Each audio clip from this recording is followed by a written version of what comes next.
అధికరణము సత్యాద్యధికరణము. ఇక్కడ దృష్టాంత సంగతి అక్కడ రెండు రకాల మనోవృత్తులు చెప్పుకోవాలని మీరు చెప్పారు. అదేవిధంగా జయతి ఇమాన్ లోకాన్ హంతి పాప్మానం అన్న చోట కూడా లోకజయము పాపహననము ఫలితాన్ని చెప్పారు కనుక విద్యాభేదం ఉంది అంటాడు అని దృష్టాంత సంగతి. అతిదైవము అధ్యాత్మ స్థలములో భేదం ఉందా లేదా అది విషయము.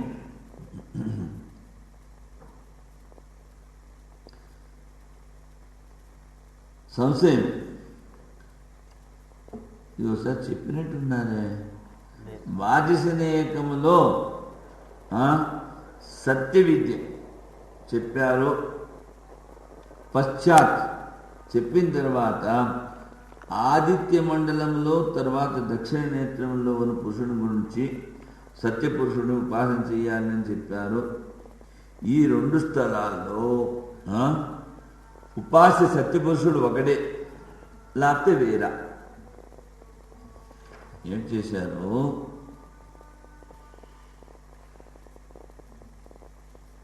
బృహదారణ్యకములో ఆదిత్య మండల పురుషుడిని ఉపాసన చేయమన్నారు, తర్వాత దక్షిణ నేత్రంలో ఉన్న పురుషుడిని ఉపాసన చేయమన్నారు.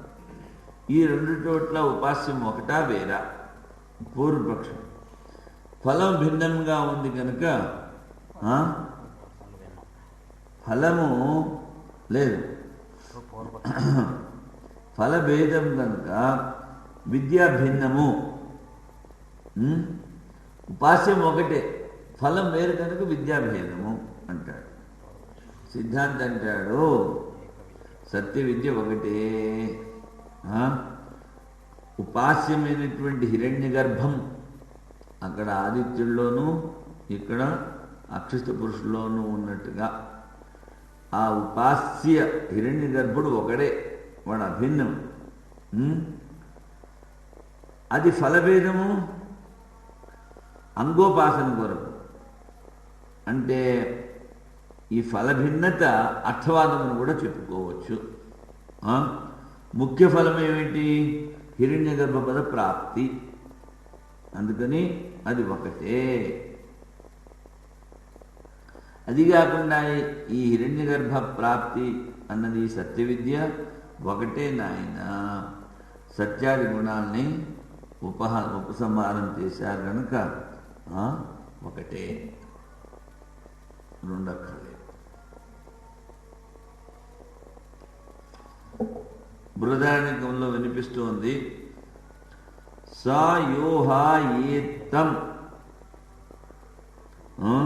ఏతం మహద్యక్షం ప్రథమజం వేద సత్యం బ్రహ్మ ఇది. సాయోహా ఏతం సాయో యోహి ఏతం యోహి కాదు, యోహ ఏతం ఏతం మహద్యక్షం ప్రథమజం. సరే, ఏదైనా ఏతం అంటే ఈ బ్రహ్మను, వాడు చాలా పెద్దవాడు. తర్వాత మహద్ యక్షం, యక్షుడు ప్రథమజం మొదలు పుట్టినవాడు. దీన్ని ఎవరైతే ఉపాసన చేస్తారో సత్యబ్రహ్మమని, వాడు జేతి ఇమాన్ లోకాన్, ఈ లోకాలన్నింటినీ వాడు జయిస్తాడు. యక్షం అంటే పూజ్యం. ఇది మహద్యక్షం అని ఎందుకన్నారు? పూజ్యం. ప్రథమజం హిరణ్య గర్భరూపేణ ప్రథమ ఉత్పన్నం ఇత్యర్థం. ప్రథమజం హిరణ్య గర్భం. సత్య విద్య ప్రతిపాద్య పశ్చాదిదం ప్రతిపాద్యతే. ఈ విధంగా సత్య విద్యను చెప్పి తద్యత్ తత్ సత్యం అసోస ఆదిత్యో స ఏష ఏతస్మిన్ మండలే పురుషో యశ్చాయం దక్షిణే అక్షరం పురుష అని చెప్తారు. అదే సత్యము, అదే ఆదిత్యంలో ఉంది, ఆదిత్య మండలంలో ఉంది, అదే ఈ దక్షిణ కన్నుల్లో కూడా అంటే కుడి కన్నులో కూడా ఉంది. ఇది తత్ర ఇత్యర్థ. ఏవం వాక్యద్వయోక్తే సత్య విద్యే దే భవతః. మొట్టమొదటి ఏమి చెప్పారు? హిరణ్య గర్భుడు అని చెప్పారు. తర్వాత వాడే సూర్యుల్లో ఉన్నాడు, వాడే ఈ కుడి కన్నులో ఉన్నాడు అని చెప్పారు. కానీ ఇక్కడ రెండు వాక్యాలు చెప్పారు కనుక రెండు వాక్యాలు వేరు వేరు. తరువాత ఫలము భిన్నం. అందుకని యక్షవాక్యే లోకజయ ఫలముక్తం. యక్షుడు తద్ మహాధ్యక్షం అని చెప్పిన చోట జేతి ఇమాన్ లోకాన్ని చెప్పారు, ఈ లోకాలన్నీ జయిస్తాడని చెప్పారు. రవివాక్యే చ హంతి పాపానం జహాతి. ఈ పాపాలని అన్నిటినీ వదిలిపెట్టేస్తాడు, చంపేస్తాడని చెప్పారు. ఫలం వేరు కదా. అక్కడేమి చెప్పారు? ఈ లోకాలు జయిస్తాడు, ఇక్కడ పాపాలను చంపుతాడు, పాపాలను నష్టం చేసుకుంటాడు. ఇది పాపఘాత లక్షణం పృథక్ ఫలం శ్రూయతే తస్మాత్ విద్యా భేద. అంటే ఏక ఏవ ఇయం సత్య విద్య తద్యత్ సత్యం తద్యత్ తత్ సత్యం అన్నారు కనుక సత్యబ్రహ్మము అనువాదం చేసి అదే ఆదిత్య మండలంలో ఉంది, రవి రూపమైనటువంటి వర్ణము కలది. తర్వాత ఫలభిన్నం అన్నావే, ఫలభిన్నం కూడా కాదు. ఎందుకని? పాపఘాతస్య ఉపాస్తి ఫలత్వేన అర్థవాదత్వా. పాపం ఉపాసన ఎవడైతే చేస్తూ ఉంటాడో వాడికి ఏ పాపాలు ఉండవు. అందుకని ఫలం ఒకటే, జేతీమాన్ లోక.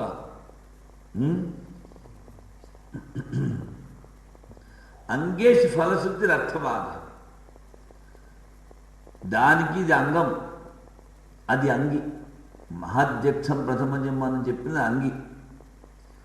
మళ్ళీ అదే పురుషుడు ఆదిత్యుల్లో ఉన్నాడు, కన్నుల్లో ఉన్నాడు అని చెప్తే అది అంగం. అంగానికి ఫలం అర్థవాదం వరకు చెప్పేది. ఇది న్యాయేన అవిక్షితత్వాత్. అథవా అత్ర ఉపాసనాయాం అధికార్య శ్రవణాత్ సూయమాణ ఫలస్యైవ కామోపబంధ మధ్యాహృత్య అధికారిణి కల్పయితవ్యే. అత్ర ఉపాసనాయాం అధికారి శ్రవణాత్. ఒకటి, ఈ ఉపాసన ఎవడు చెయ్యాలి అనేది అధికారి ఎవడు అనేది కూడా వినిపిస్తోంది. శ్రూయమాణ ఫలస్యైవ, ఏ ఫలితమైతే మనకి వినిపిస్తోందో జైతీమాన్లోకాన్ అధ్యాహృత్య అధికారిణి కల్పయితవ్యే. దాన్ని, ఆ ఫలితాన్ని అధ్యాహారం చేసుకుని ఆ అధికారిలో కల్పన చేసుకుంటే పాపఘాత లోకజయ కామ ఉపాసీత అని అర్థం చెప్పుకోవచ్చు. ఎవరికైతే పాపం లేదో ఉపాసన ద్వారా పాపాన్ని పోగొట్టుకుని ఈ లోకాలన్నీ వాడు జయిస్తాడు. శక్యత్వం విశిష్ట ఫలసి వివక్షితత్వం ఏక ఏవ ఏం సత్య విద్య. ఒకటే నాయన ఈ సత్య విద్య.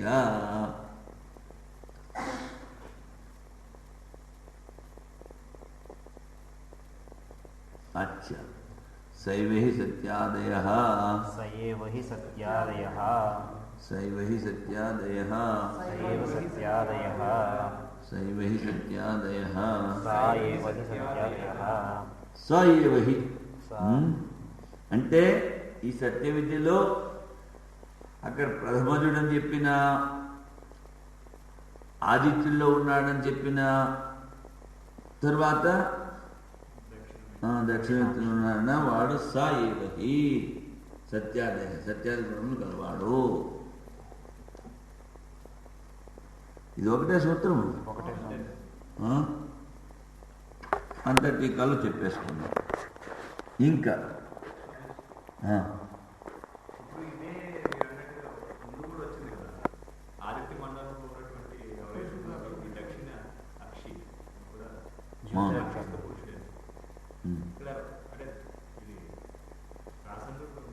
ప్రాసంగికం కాదు, అక్కడ ప్రశ్న వేరే అడిగాడు. అదే జ్యోతిరధికరణంలో అది కపి పృష్ఠ కమలవతి అని చెప్పినట్టు అని చెప్పారు. అది అది అంటే ఇక్కడ మన భాషలో ఎక్కడొస్తుందో ఇప్పుడు నాకు గుర్తులేదు. జ్యోతిరధికరణంలో కప్యాసం అని వస్తుంది. కప్యాసం అని చెప్పి వాడి నేత్రాలు ఎర్ర కమలములుగా ఉంటాయి. ఆ ఎర్ర కమలాలు ఎలాగుంటాయి? కవిపృష్ఠంలా ఉంటాయి. ఉపమిత ఉపమా అంటారు. డైరెక్ట్గా కవిపృష్ఠ రంగు కన్నులు గలవాడు ఆ పరమాత్మ అని చెప్పలేదు పురుషుడు. కవిపృష్ఠం లాంటి కమలములు, ఆ కమలముల రంగు గల పరమాత్మ అని చెప్పారు. దాంతో వాడు కోపం వచ్చింది రామానుడు. గురుగారిని వదిలిపెట్టి వెళ్ళిపోయాడు వేదాంతి.